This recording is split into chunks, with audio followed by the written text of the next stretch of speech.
Valles, por otro lado, tiene una maestría en Business Analytics Big Data por la Universidad de Liverpool en Reino Unido, con más de 4 años de experiencia en el sector financiero y conocimiento profundo en forecasting y modeling. Sara Seguravilla tiene una maestría en finanzas por el ITAM y es egresada de actuaría también por la UNAM en este caso. Tiene más de 13 años de experiencia en el sector bancario, con foco en los negocios de personas físicas, con experiencia en áreas como riesgo de crédito, etcétera. Bueno, pues ellos nos van a dar la plática que se llama Mejorando la experiencia del cliente por modelado de tópicos usando procesamiento del lenguaje natural. Muchísimas gracias. Adelante. Hola, buenos días. Pues muchas gracias por unirse. Muchas gracias a la doctora Pilar y a Erika. Es un placer, la verdad, estar aquí con ustedes. Llevamos un rato queriendo exponer en este foro. Les vamos a presentar un caso súper interesante que esperamos sea de mucho valor para su crecimiento como profesionistas. La verdad es que nosotros nos divertimos mucho en el camino, en el desarrollo de este caso. Fue un reto, pero al final se tradujo en una herramienta de muchísimo valor, tanto para la institución como para los clientes, ¿no? Será una herramienta de muchísimo valor. Lo que tengo entendido es que el objetivo de este coloquio es darles una sensibilidad de cómo llevar todos sus conocimientos técnicos, fundamentales de ciencias de datos, matemáticas, a la vida práctica, ¿no? Entonces, así es como justamente planteamos esta presentación que esperamos les guste. Y bueno, pues sin más, empezamos. Siguiente, por favor. ¿Qué es lo que hicimos? Ya han escuchado hablar de este tema porque en el coloquio, por lo que he visto, se han presentado varios exponentes para el tema de Natural Language Processing, que es una rama de la inteligencia artificial. Pero, ¿qué es Natural Language Processing? En palabras simples y puras, es una forma en que las computadoras con algoritmos traducen el lenguaje natural o nuestro lenguaje humano en data de valor, ¿no? ¿Y qué es la data de valor? Pues hay muchísima data de valor para diferentes campos, para finanzas, medicina, biología. En este caso, nosotros lo estamos utilizando para clasificar texto sin necesidad de leerlo, ¿no? Nosotros podemos ocupar Natural Language Processing para hacer análisis de sentimiento con el texto, para hacer segmentación del texto, para traducir, para encontrar reconocimiento de nombres, de entidades, e incluso también podemos hacer speech recognition. Es una rama súper completa de la inteligencia artificial que seguramente ustedes ya la viven día a día en sus teléfonos celulares, ¿no? Los asistentes virtuales que tenemos, Alexa, Siri, todo eso está en función de la inteligencia artificial y Natural Language Processing es una pieza clave ahí. Entonces, justamente lo que les vamos a mostrar es qué es lo que hicimos. En esta sesión vamos a ver la parte técnica y también el caso de uso y cómo se tradujo eso en una herramienta súper sencilla, pero de muchísimo poder y de muchísima utilidad para la institución, ¿no? Eso es súper importante en la práctica, o sea, porque tenemos una parte robusta, técnica muy robusta, que al usuario, el que sea nuestro usuario, se lo tenemos que traducir en algo simple, que sea entendible y manejable. Entonces, lo que hicimos aquí, como les contaba, fue clasificar texto. En este caso fue texto de quejas. Actualmente, porque está en vías de implementación este proyecto, se utilizan, o más bien hay 10 personas leyendo los textos de las quejas. Dedican su día a día a eso, a leer los textos y clasificarlos, ¿no? Eso lo hacen durante un mes. Y cada mes van renovando los textos del siguiente y así. Entonces, imagínense cuánto valor no le podemos dar si estas personas se enfocan ahora a hacer estrategia o en lugar de eso apalancar esta herramienta que les vamos a dar para poder identificar los pain points de los clientes y poder ejecutar mejoras en lugar de estar leyendo todo el tiempo, ¿no? Además de que tiene un componente de judgment muy fuerte que no es estándar, ¿no? O sea, puede ser una queja, puede leerlo hoy una persona y tener un estado de ánimo y clasificar una cosa y mañana otro, ¿no? O sea, tiene muchos beneficios utilizar este tipo de herramientas. ¿Y cuál fue el caso de uso? Este es el de quejas. Les voy a contar un poquito con este diagrama cómo pasa hoy para darle sensibilidad del flujo en el día a día, ¿no? Un cliente llama, se queja o va a algún contacto físico que tengamos y levanta una queja, y eso se traduce en una base de datos con una categorización preestablecida. Y por otro lado viene un campito o varios campitos donde la persona que tomó la queja, la persona de la institución, pues lo redacta la queja del cliente, ¿no? ¿Por qué llamó? ¿Cuál es su preocupación? Etcétera. Esto lo que hace es, se va hacia el área que les contaba de analistas de quejas, y los analistas se ponen a leer las quejas, a clasificarlas y a determinar algo que es muy importante para la institución, que se llama causa raíz. Y la causa raíz es justamente revisar si algo está pasando con un sistema, con la aplicación, con algún canal. Entonces, es súper importante esta herramienta, y hoy se hace manualmente, ¿no?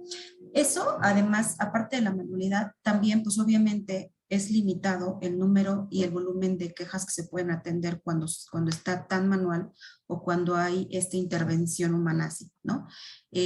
Hoy solamente se analiza el 3% de las quejas, y con esta herramienta lo que vamos a lograr es que se analicen miles de quejas, todas las quejas posibles, ¿no? De hecho, entre más quejas, bueno, obviamente no para la institución, pero el volumen nos da mucho mayor estabilidad en los temas que ahorita les va a mostrar Alejandro y Eduardo que se desarrollan, ¿no? Entonces, ese es el caso de uso. La salida de ese caso de uso se las mostramos al final, pero justamente es cómo vía Natural Language Processing y Text Analytics y herramientas metodológicas matemáticas podemos lograr una herramienta sencilla para apalancar resultados en el negocio. Gracias, Sara.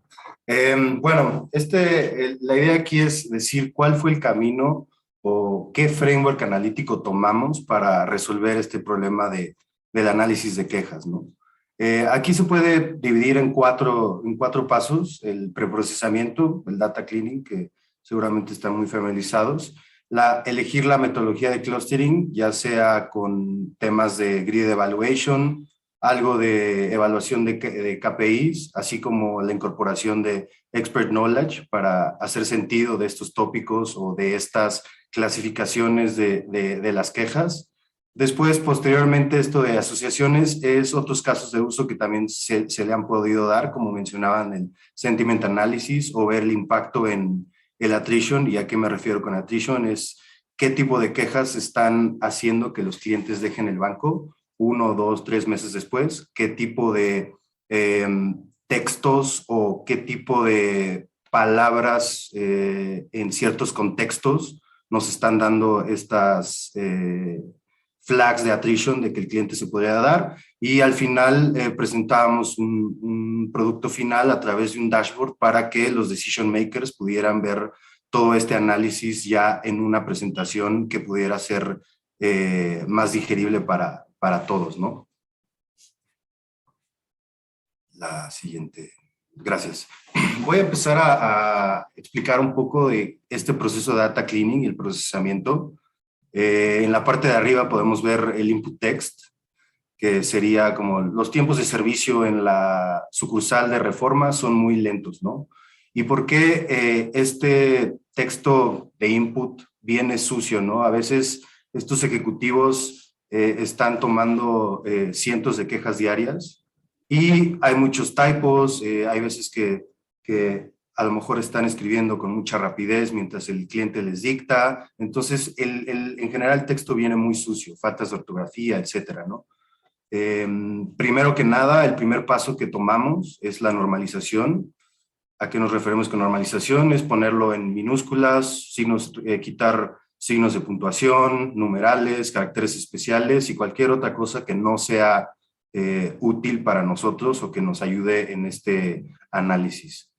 Posteriormente pasamos a la tokenización, que no es más que dividir la frase o el párrafo o la oración en unidades más pequeñas, que en este caso serían palabras. Posteriormente pasamos a corregir ortográficamente estos tokens. Muchos vienen mal escritos, por lo que les decía, todos estos typos. En general, esto lo hicimos con librerías de Python, como lo es PySpellChecker, que en general usa distancia Levenshtein para hacer permutaciones de palabras y corregir la palabra más cercana de acuerdo a un diccionario que nosotros establecimos. Posteriormente removemos lo que se llaman stop words, o estas palabras que no dan más información sobre la queja, sino solamente hacen como conectores, como lo decían, determinantes, preposiciones, etcétera. Realmente nada más están para conectar y dar un poco, pues, de sentido al humano para comunicarse, y para la computadora realmente no es tan valioso estas stop words, por lo que las quitamos. Después hacemos algo de stemming, que es reducir estas palabras a su raíz, o a stem, como le llaman en inglés. Para este stemming utilizamos el algoritmo de Porter para reducir todas estas palabras, y como lo ven hasta la parte de abajo, el output ya está limpio, ¿no? Se queda con las palabras que realmente dan contexto, que dan información, y ya están limpias y reducidas a su raíz, ¿no? Para esto, posteriormente, sirva como input ya en el algoritmo que fue elegido, o en cualquier task que nos hayamos propuesto, ¿no? Esto es un poco para explicarles el camino que tomamos previo a elegir una metodología en particular. Nosotros empezamos con no supervisados, en particular clustering con K-means, con word embeddings preentrenados. ¿A qué me refiero estos preentrenados? En Internet muchos académicos comparten estos embeddings que ellos entrenaron en Wikipedia o en algunos textos que se encuentran en Internet, y probamos el performance de estos embeddings, asignando cada uno de estos embeddings para cada palabra, a cada queja, y decidimos no utilizarlo porque no tenía tan buen performance, aparte de que no capturaba el uso de palabras bancarias internas y no nos estaba dando categorías tan distintivas o claras entre ellas, ¿no? Entonces fue el primer paso que tomamos. Posteriormente empezamos a hacer algo de K-prototypes, juntando estos embeddings preentrenados y agregando variables categóricas. ¿A qué me refiero estas variables categóricas? Tratando de incluir estas palabras bancarias como dummy variables, y también usar el K-prototypes. Nos dimos cuenta que el performance de este clustering era malo porque, dependiendo de qué peso le dábamos a estas variables categóricas, tenían demasiado impacto o impacto nulo. Entonces, la verdad es que no estaban ayudando en el task de categorización o de clustering. Después pasamos a evaluar metodologías de topic modeling, como lo es LDA, que es el más famoso, Latent Direct Allocation. Esta metodología en particular no nos fue útil debido a que no tiene buen performance en textos cortos. En general, LDA tiene muy buen performance en textos largos donde hay muchas palabras y hay palabras repetidas dentro de los mismos textos. En este caso, la dimensionalidad y la sparsity de los textos cortos no ayudaba, por lo que pasamos a algoritmos también de topic modeling, pero que tienen mejor performance para textos cortos, como lo es GSDMM, o Give Sampling Algorithm for Direct Multimodal Mixture.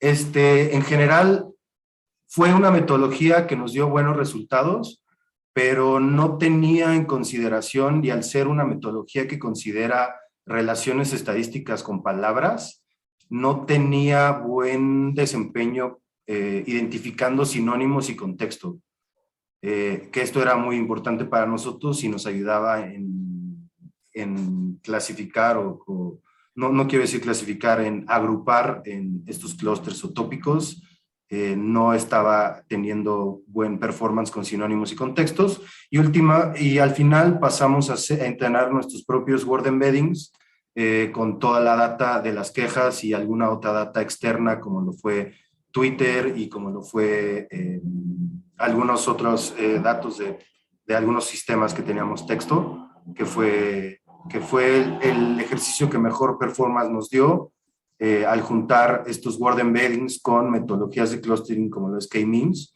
Fue la que al final seleccionamos y fue lo que nos dio los clústeres más compactos y más, que tenían mucha más coherencia o hacían mucho más sentido desde el punto de vista de ojo humano, ¿no? La siguiente. Vale, muchas gracias, Eduardo. Bueno, pues justo ya les platicó el roadmap, Eduardo. Ya vieron que al final usamos word embedding. Nosotros entrenamos nuestros propios vectores, pero pues justo vamos a introducir al por qué tenemos que usar word embedding, ¿no?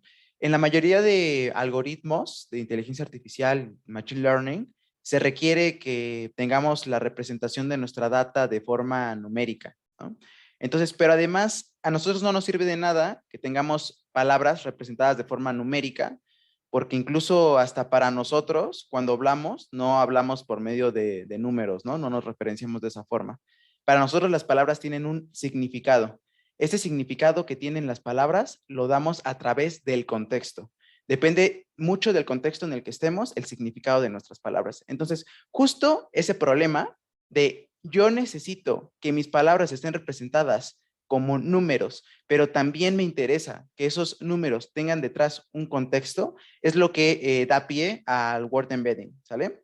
Entonces, para poder empezar a traer word embedding, nosotros necesitamos de 3 componentes bien importantes. Primero es un corpus, un conjunto de datos de texto que vamos a ocupar.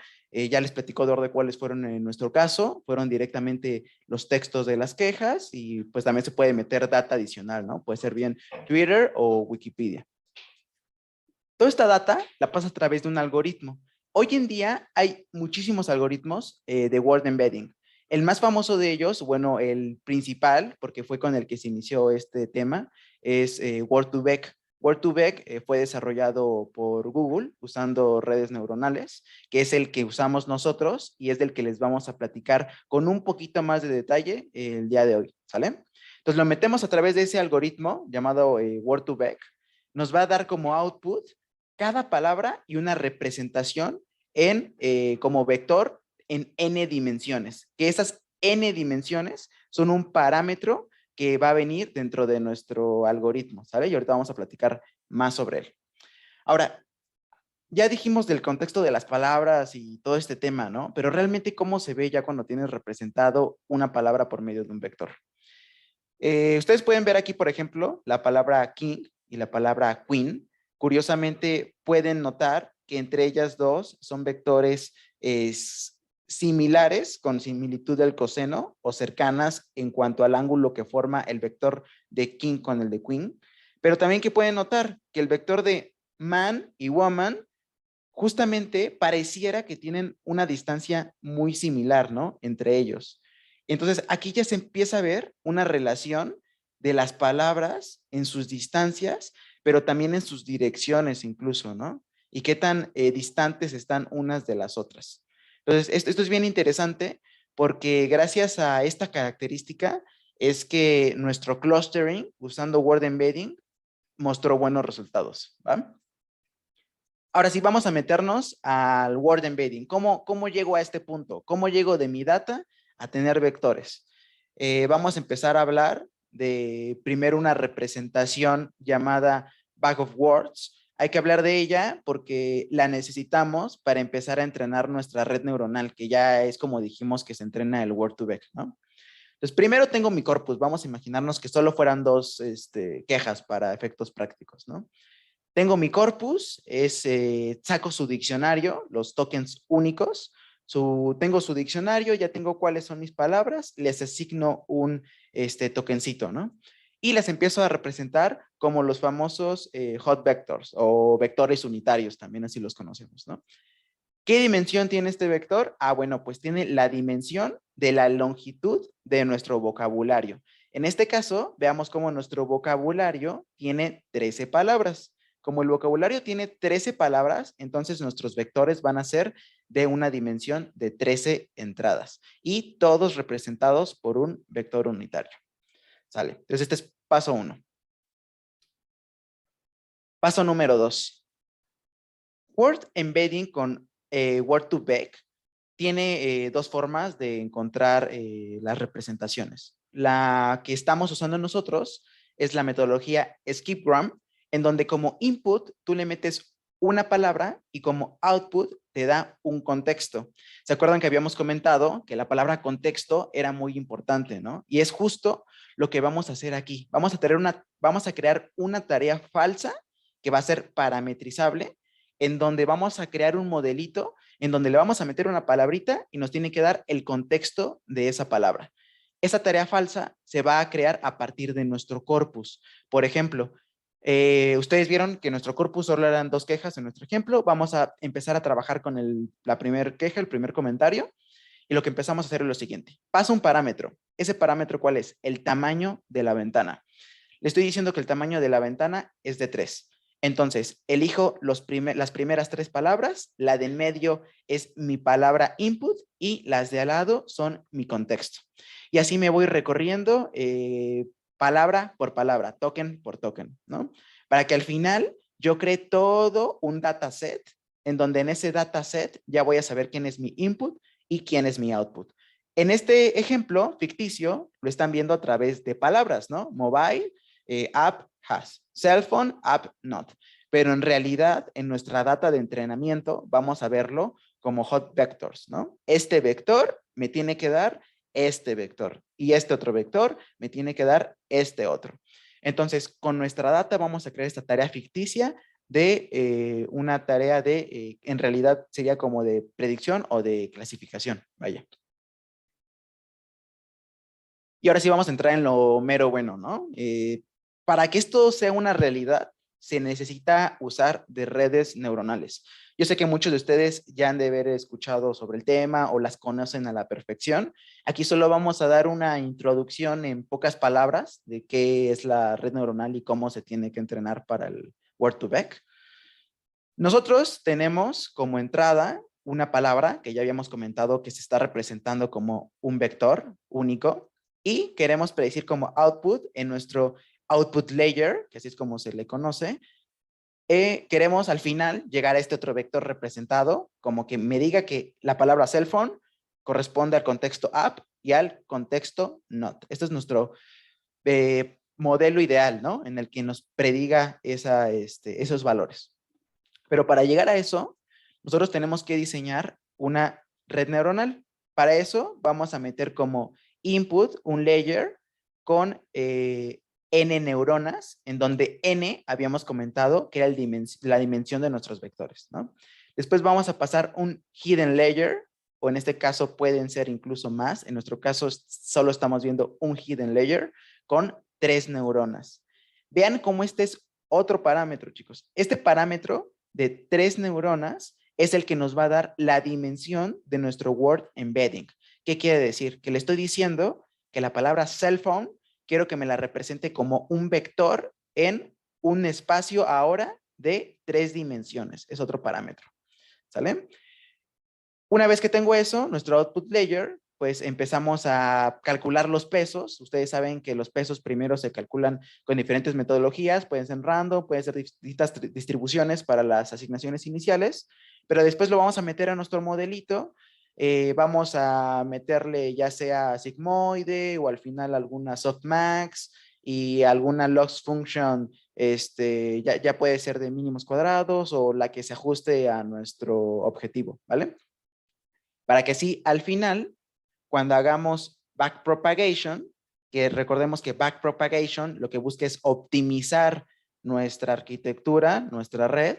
Entonces, cuando se vayan ajustando esos vectores hasta que me dé las predicciones que yo quiero tener, en este caso, la que estábamos viendo en este ejemplo, pues entonces estos vectores, estos pesos, ya van a estar bien entrenados, ¿no? Cuando esté bien entrenada mi red, entonces ahora sí, claramente puedo decir, mira, la palabra cell phone se representa como el vector W1, W2 y W3, donde estas Ws serían los pesos de nuestro hidden layer.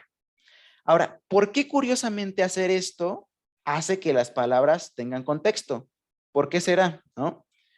La respuesta la podríamos tener si ahora en vez de pasar la palabra cell phone, imaginemos que pasamos la palabra solo phone. Pero como la palabra phone, nosotros sabemos que está muy similar a cell phone, pues probablemente el contexto de la palabra phone también sea app, ¿no? O sea, incluso mobile, alguna palabra que es un sinónimo.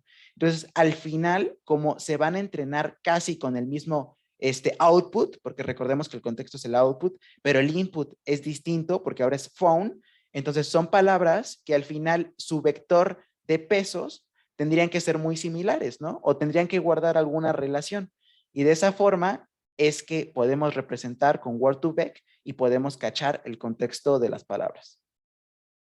¿Sale? Toda esa plática fue de cómo sacar la palabra a un vector. Ahora, ¿ya qué hacemos con eso? Bueno, pues empezamos a pasarlo a través de clustering para nosotros poder agrupar y encontrar nichos de quejas con características similares y poder tomar decisiones a partir de ellas, ¿no? Eduardo les comentó que nosotros usamos vectores preentrenados, pero pues esos vectores preentrenados eran buenos, nos daban resultados interesantes, pero en realidad no otorgaba el nivel que nosotros queríamos, ¿no? Porque en nuestro sector, pues hay palabras, por ejemplo, muy específicas, como las que están viendo pues por ahí pintadas en rojo, que nos otorgan valor a nuestro análisis. Entonces, eso es algo que podríamos dar como insight interesante, ¿no? Si ustedes tienen un corpus con palabras muy específicas de un entorno muy específicas, es mejor o que tengan un vector, vectores preentrenados de esa área o que entrenen sus propios vectores. Ahora, ¿cuáles son las ventajas? Bueno, pues en el clustering, la cohesión y también la separación entre clusters, la verdad es que se vio mejorada con los vectores internos. Empezamos a encontrar clusters que hablaban de cosas más similares o incluso que distaban más del tópico de un tema entre el otro, ¿no? Ese es un gran valor que encontramos.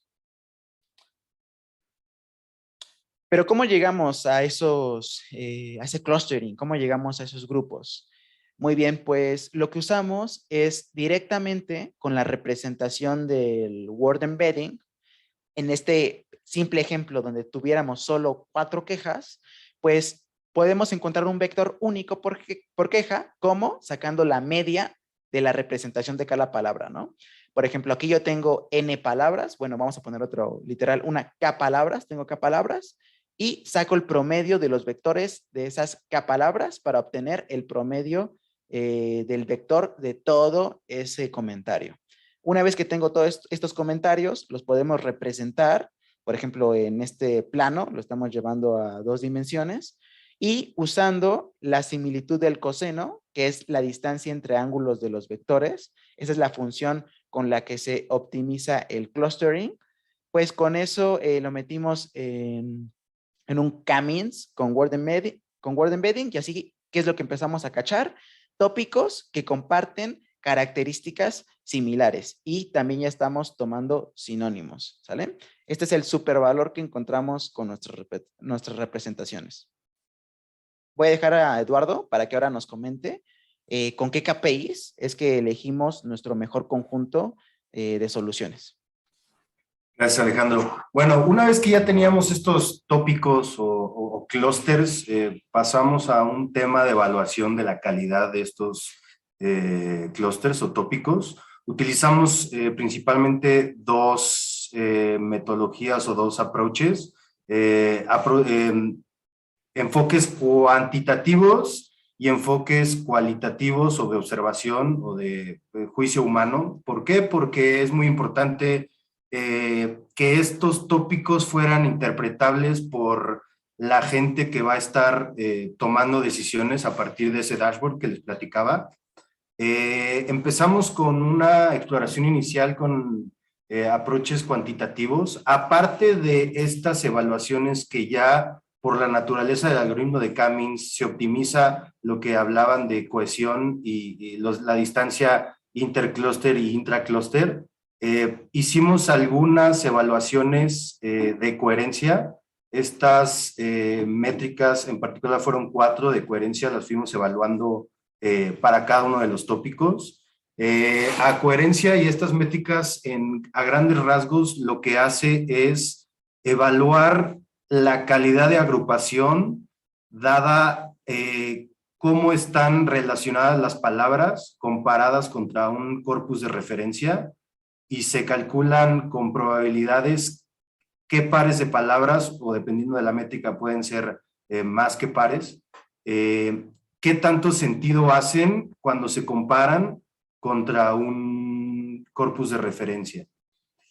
Todas estas métricas de coherencia se calculan para cada uno de los clústeres o tópicos, y después, a partir de un paso de agregación, que dependerá de la métrica, pero normalmente es el promedio, se hace una métrica final de coherencia para toda la agrupación y todo el tópico, ¿no?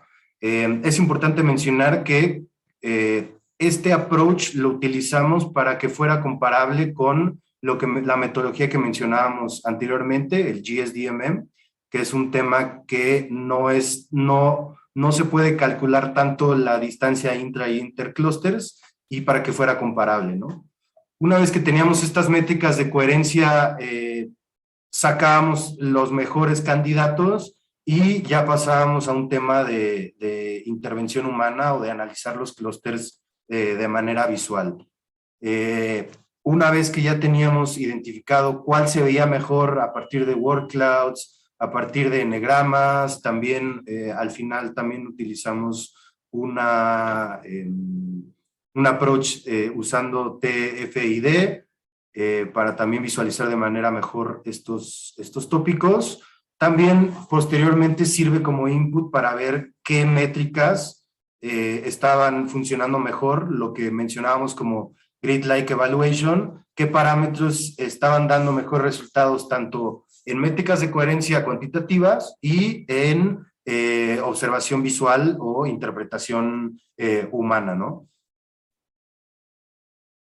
Eso para ver qué evaluar los tópicos. Y bueno, esta es una lámina muy, muy sencilla de cuáles son las ventajas de implementar word embeddings y K-means como un approach de topic clustering. Bueno, como lo mencionábamos, ¿no? Captura el uso de sinónimos y contexto, que era muy importante para nosotros, ¿no? Dada la naturaleza de K-means y cómo funciona, tiene un balance entre intra e intercluster similitud. Lo más importante creo que es el algoritmo de K-means, es que es simple, tiene tiempos de ejecución cortos y se pueden usar bien con datasets muy grandes, ¿no?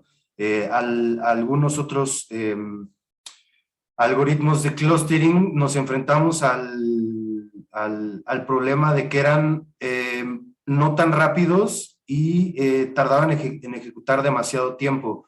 Esto fue principalmente complicado porque pues, alrededor de 1,5 millones de quejas de manera anual, con el número de tokens y el número de palabras, empieza a ser ya pues, un dataset bastante amplio, ¿no?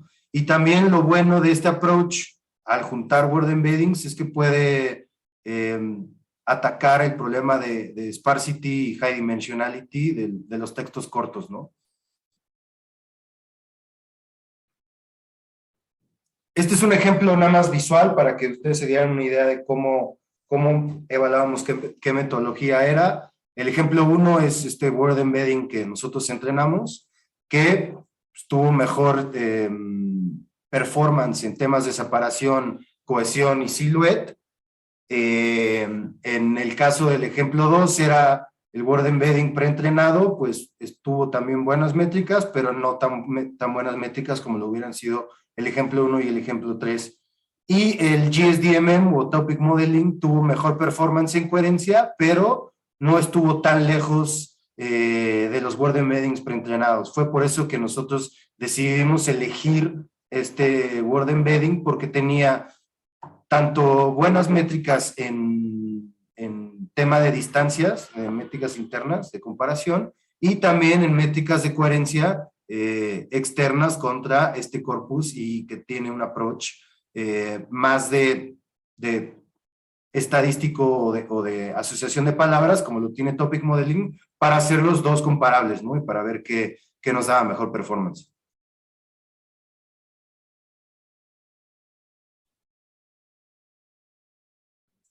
Bueno, pues ya Eduardo y Alejandro les contaron toda la parte técnica de lo que resolvimos, y aquí lo que les presento es cómo se traduce toda esta metodología y técnica en una herramienta para los analistas que les sirva para el tema de la causa raíz que les contaba al principio, ¿no? Este es un ejemplo de un dashboard de un BI, pues, donde podemos ver, creo que aquí no puedo poner notitas, no, donde podemos ver del lado izquierdo que tenemos la categorización que les comentaba de el cliente llega, pone su queja y ya hay una clasificación predeterminada que es con la que empezaban a tomar pues, decisiones. Y después los comentarios son los que explotamos, y con todo lo que les acaba de contar Eduardo y Alejandro, hicimos algo que se llama Intelligent Subtopic, que es el recuadro abajo a la izquierda. Estos Intelligent Subtopic son los clusters, que al final lo que buscan es de la clasificación general, ¿no? La que vemos arriba, por ejemplo, hay pagos y transferencias. Ahí se ve que estos clientes se quejaron de pagos y transferencias. Sin embargo, esta herramienta lo que da es, bueno, se quejaron de pagos y transferencias, pero específicamente lo que nos está diciendo este Intelligent Subtopic es, en realidad se están quejando de problemas con su token, ¿no? Esas personas están quejando de problemas con su token. Y además nos da una granularidad que podemos hacer como un deep dive ahí, y eso lo vemos del lado derecho, de cómo se distribuyen estos intelligent subtopics, ¿no? Por ejemplo, el 33% es porque tienen problemas con las claves de acceso. Otro 30% porque tuvieron problemas realmente con su token, 27% es porque no pueden transferir, 11% porque son pagos no reflejados. Si se fijan, del recuadro del lado izquierdo que vemos total de pagos sin transferencias, el lado derecho, que son toda esta metodología y los Intelligent Subtopic, nos están dando 3 problemas, al menos los 3 más grandes, completamente diferentes, ¿no? Uno es problemas de acceso, que puede ser hasta resetó el propio password o que se le olvidó al cliente, puede ser atribuible o no a la plataforma, ¿no? Otro sí es atribuible a la plataforma, y el último es no puede transferir, ¿no? También puede ser atribuible o no a la plataforma. Entonces, eso dispararía dentro de una institución, pues distintas áreas, distintos enfoques y causas raíz bien diferentes, ¿no? Entonces, esto es lo que les da a los analistas ahora este empowerment para poder ejecutar acciones de manera mucho mejor direccionadas y mucho mejor evaluadas y con un mejor nivel de accuracy, ¿no? La siguiente, por favor.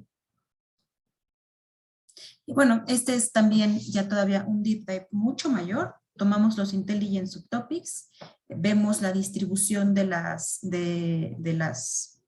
causas raíz, déjenme llamarle, y también específicamente los word clouds o los eneagramas, palabras, qué es lo que más está pesando dentro de este Intelligent Subtopic, ¿no? Si escogemos el 33% de problemas con claves de acceso, entonces podemos ver las palabras que más están representadas en ese 33%, ¿no? Tanto de manera muy visual, en el word cloud o en los eneagramas, ¿no? Esa es una herramienta, como les decía, de muchísimo valor, que ahorita este es como la herramienta que se va a ocupar para el tema de clasificación de quejas. Sin embargo, esta clasificación puede tener muchísimas otras utilidades, ¿no? En el futuro. Y pues bueno, no sé, Eduardo, Alejandro, si quieren complementar algo en este punto.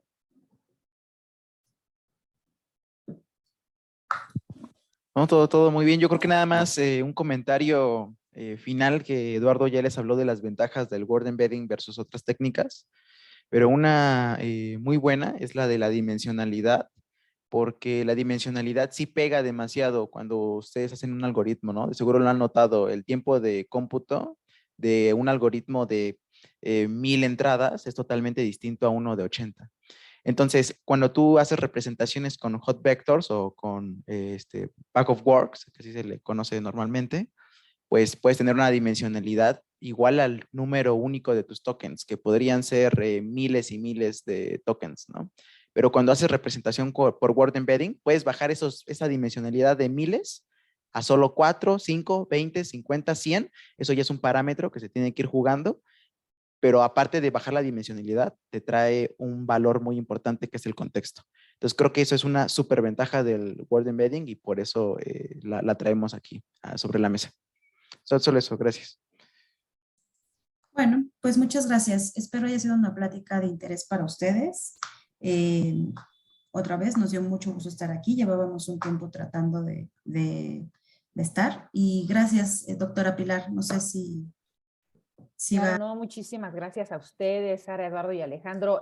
Sí, ya vi que entiendo ahora por qué lo del tiempo, la parte de la elaboración y la anonimización concreta de los datos confidenciales del banco estuvo muy bien. Y al final, a la hora de la conclusión en cómo todo esto se aterriza a la toma de decisiones para el banco, estuvo excelente. Muchísimas gracias. No sé si alguien tenga alguna duda, pregunta. Bueno, a mí sí me gustaría preguntarles cómo evitaron la parte del overtraining. Ok.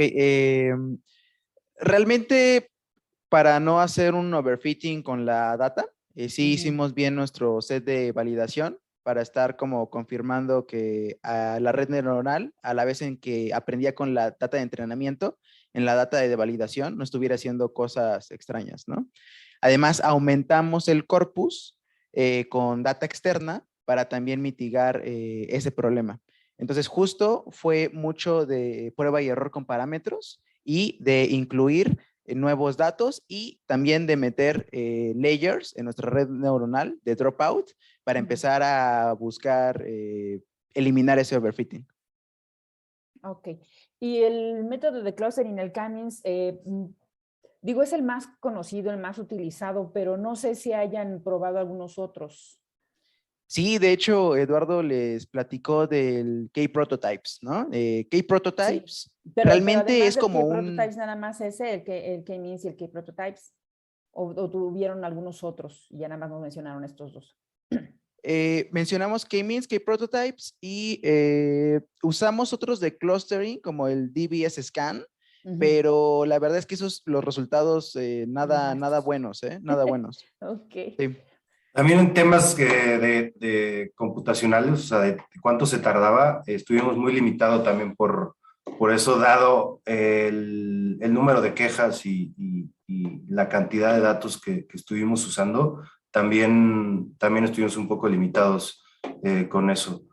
Utilizamos también Affinity Propagation, si no mal recuerdo, y como mencionaba Alejandro, DBSCAN también estuvimos explorando.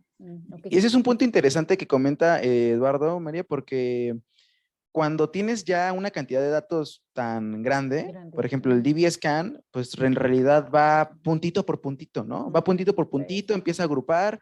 Imagínate que agrupe tantos puntos computacionalmente, tardaba horas, ¿no? Entonces, además de que el performance no fue tan bueno, el tiempo de cómputo fue grande. Bueno, y en la parte del K-means le ayudaban un poquito tratando de darle los centroides, o era empezar desde el principio, o cómo fue la parte de... Porque también el hecho de que tú le sugieras algunos centroides para que de ahí arranque, pues hace que también sea más rápido, ¿no? No sé si hicieron eso o cómo estuvo esa parte. No, en realidad nosotros sí empezamos con el K-means, pero con la distancia del coseno, es un punto muy importante, porque también usamos la distancia euclidiana y notamos cosas muy interesantes, como que cuando usas la euclidiana, te encuentra un grupito, pero después en la misma dirección te encuentra otro grupo que está ligeramente alejado. La única diferencia que hay entre esos dos clústeres son las terminologías que ocupa, ¿no? Por ejemplo, en uno puede decir mobile y en otro puede decir app, pero en realidad están hablando de lo mismo, solo con distintas palabras. Bueno, sí, por pero eso mismo...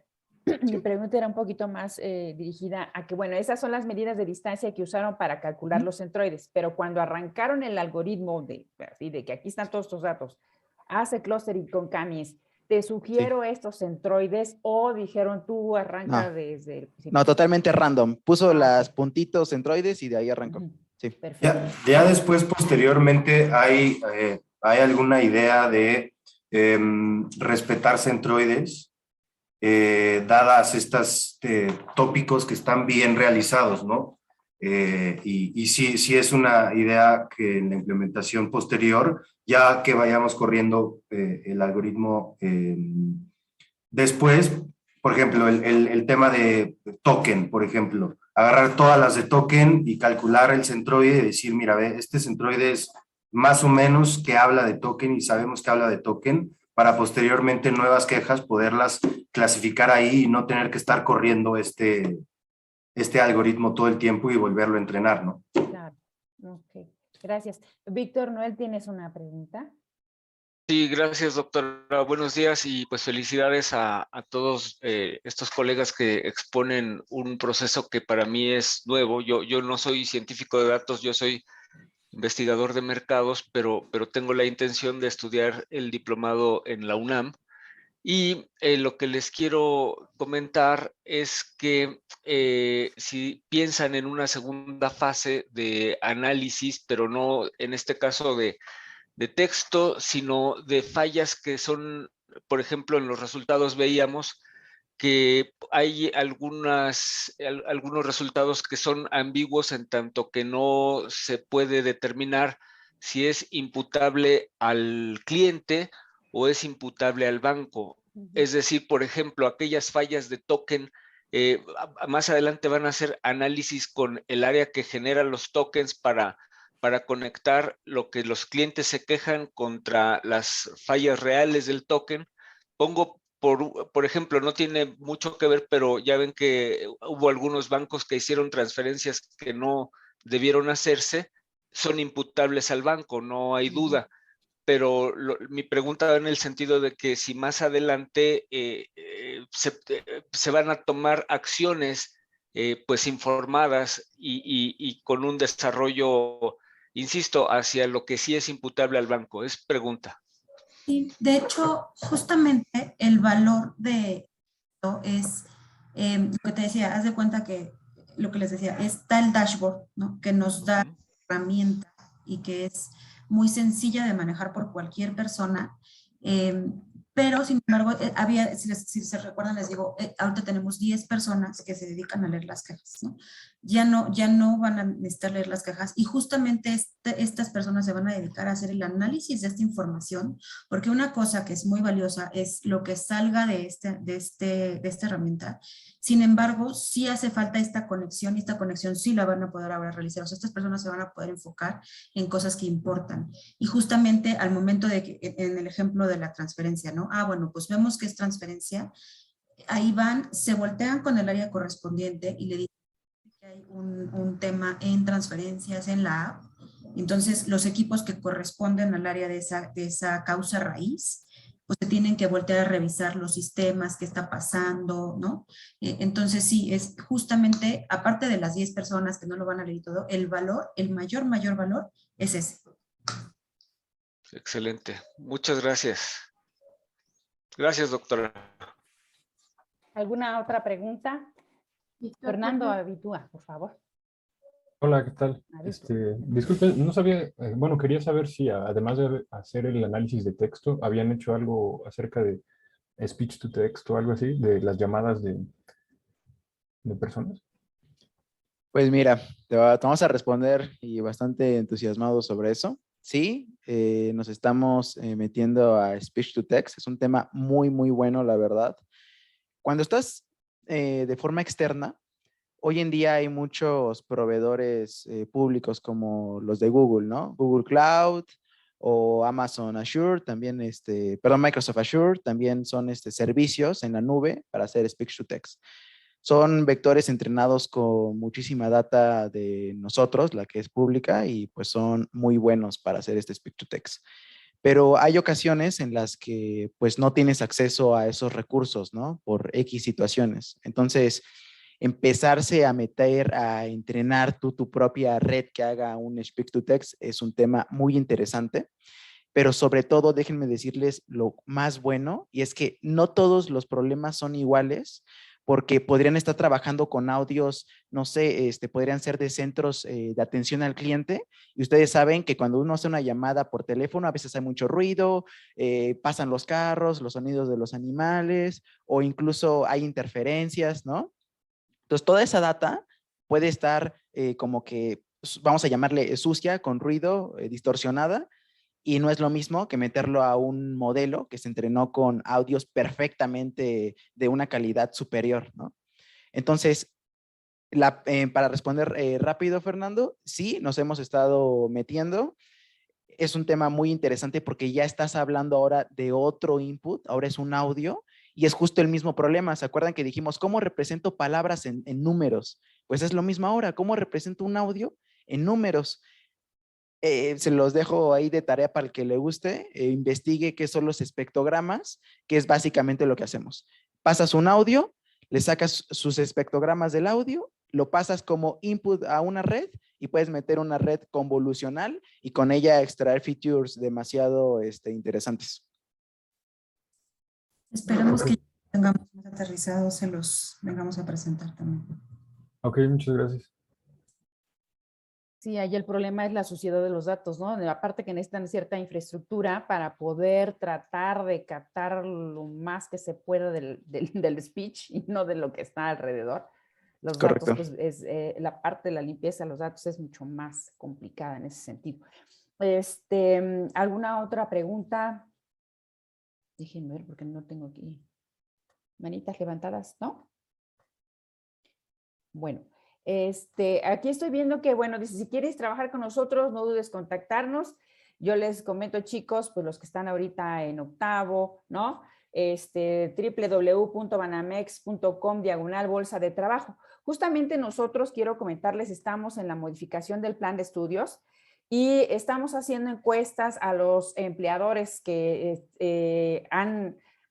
pues están trabajando con los chicos de nuestra primera generación. A ustedes pues no se la vamos a mandar porque todavía no son empleadores, pero sí estamos haciendo una lista de todas las personas que han acudido al coloquio, bueno, las empresas que nos han hecho favor de platicar en este coloquio, para también pedirle su opinión. En este caso sería lo que demanda la industria de parte de nuestros científicos de datos. Y bueno, por otro lado también sería una encuesta que les digo que es diferente, ya los que están trabajando con nuestros científicos de datos, qué opiniones tienen al respecto en cuanto a las habilidades, aptitudes, plan de estudios, alguna asignatura que haga falta o que consideren que sea muy importante. No sé si ustedes hayan tenido, ¿qué horas son? Ok, tenemos 5 minutitos. ¿No hay ninguna pregunta?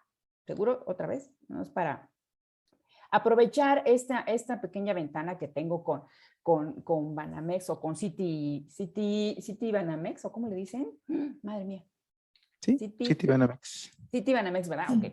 Es que como cambian de nombre. Bueno, quería yo preguntarles, no sé si hayan ustedes visto nuestro plan de estudios. Sí lo hemos visto y si Sí. estás de acuerdo, lo que podemos hacer, si nosotros no somos los empleadores directos, sin embargo, sí potenciales con las personas que o sea, nuestros recursos humanos, para que podamos hacer esta sinergia, ¿no? También nosotros estamos muy interesados en todo el perfil de ciencia de datos, ciencias de la computación, ¿no? Entonces, creo que sería una alianza de mucho valor, doctora. Claro. Entonces, que sí. Si quieren, después de esta sesión, la contacto con recursos humanos para que podamos tener esta sinergia. Bueno, ok, muchísimas gracias. Pues yo los invito a que, pues si tienen algún otro proyecto que nos quieran ustedes comentar, ¿no? También pues podemos abrir otro espacio para que nos hagan favor de platicar. Estuvo muy bonita su presentación. Su presentación va a estar también en nuestra página para que todos los interesados puedan bajarla y verla con más calma también. Y bueno, también les haremos llegar la constancia de su participación. Muchísimas gracias a los tres. Gracias. Gracias. Gracias, doctora. Hasta luego. Creo que había una mano levantada. Ay, no me digan, es que ya no la alcanzo a ver. Ah, sí, Alejandro Ramírez Bondi, por favor.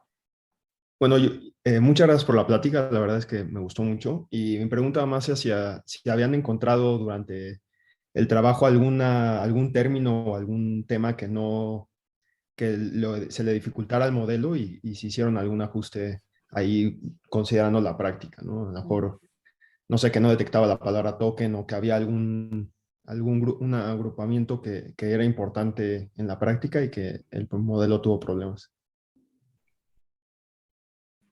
Sí, mira, en realidad todos esos problemas los cachamos cuando empezamos a analizar los textos y sobre todo con la limpieza. Eduardo no me va a dejar mentir, Eduardo se echó días de estar revisando los textos porque tuvimos que hacer nuestro propio diccionario para hacer correcciones de palabras. Les comentó mucho Eduardo los typos que hay. Entonces, imagínense, si ustedes comparan un diccionario de la RAE con el diccionario de la RAE, quieren arreglar las palabras, no va a funcionar, ¿no? Sobre todo por lo que tú comentas, hay palabras muy especiales que no nos sirven para hacer esas modificaciones o esas correcciones. Entonces, Eduardo se echó varios días de estar haciéndose su diccionario de palabras clave que no podríamos perder, ¿no? Entonces, ese fue un gran punto, Alejandro, que tomó tiempo para poder llevar a la práctica el proyecto. Claro, y me imagino que la información que ya tenían a priori era como fundamental, ¿no? En este caso. Así es. Vale, muchas gracias. Sí, justamente esa era una de mis preguntas y se me olvidó hace rato. Muchas gracias, Alejandro Bondi, por haberla comentado. En la parte del diccionario, allí es fundamental, sobre todo, ¿saben por qué? Porque como ustedes son muy dinámicos en el sentido de las aplicaciones que van generando, todo el tiempo están generando nuevas aplicaciones, se están generando nuevas palabras, ¿no? Entonces, ese diccionario tiene que estar cada vez que sale una aplicación, generar, o sea, obtener aquellas palabras que van a ser específicas de esa aplicación e incorporarlas en su diccionario para que entonces pueda también esto seguir aprendiendo, ¿no? Es correcto. Esa era una. La otra era, ¿cuánto tiempo se llevaron en la parte de todo lo que era el proyecto? O sea, desde que les dijeron, a ver, tienen que hacer esto y casi es para ayer, ¿no? Típico. O sea, ¿ahí quieres responder tú, Edu? Sí, como alrededor de 9 meses, 10 meses desde que yo me incorporé a este proyecto en particular. Y la verdad es que fue mucha prueba y error, intentar metodologías, hacer cientos de ejercicios.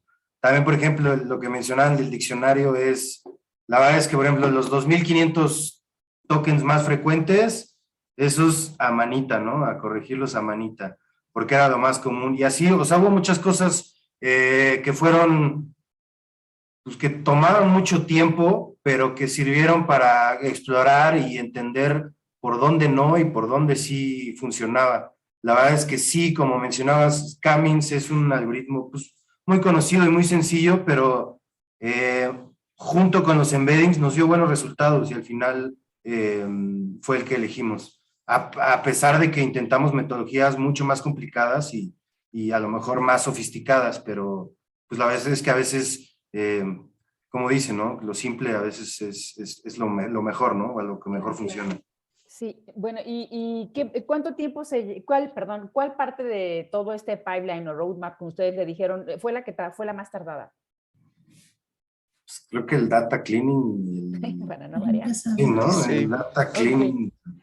Digo, lo quería comentar porque ya sabía la respuesta, pero yo doy la parte justamente de limpieza de datos y preprocesamiento, entonces es lo que siempre les digo a mis estudiantes, pero ok, muchísimas gracias. Gracias a ustedes. Gracias. Hasta luego. Que tengan buena tarde.